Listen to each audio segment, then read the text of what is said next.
నాకు ఒక కవళం పెడతావా అమ్మా? ఇంటికో ముద్ద అడుక్కు తిన్న గుడ్డి దాన్ని నన్ను ముష్టి అడుగుతున్నావు. ఎవరు నాయనా నువ్వు? నేను ముష్టి వాళ్ళలో ముష్టివాణ్ణి తల్లి. ఆకలవుతుంది.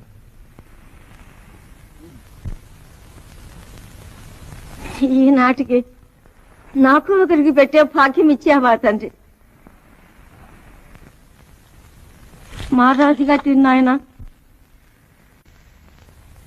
ఇదే మాకమ్మగా ఉంటుంది.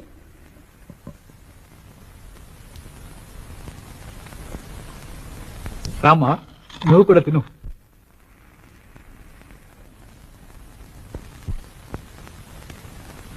మీకోసం పలహారాలు తెచ్చి మీరు స్వీకరిస్తే చాలని ఇంతమంది కాచుకుంటే కాదని ఈ ముసుకుడు కోరి తింటున్నారా స్వామి?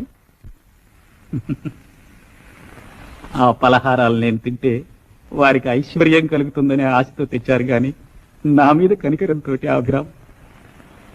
ఈ మహాతల్లి నేనెవరో ఎరగదే ఆకలమ్మా అని చెయ్యి దాచగాని జాలితో తన తిండి నాకు పెట్టింది. ఇది ముష్టి కూడా అభిరామ్, అమృతం కాదు. ముష్టివాడు అనుకున్నానే. వేమయ్యవా తండ్రి, నిన్ను కళ్ళారా చూసే భాగ్యం నాకు లేకపోయింది కదా. నన్ను చూడాలనుందమ్మా. నీ వంటి మహాత్ముని చూడటానికి ఈ కపోతు నోచుకోవద్దా తండ్రి? చూడమ్మా, నేను నీ వంటి మనిషిని.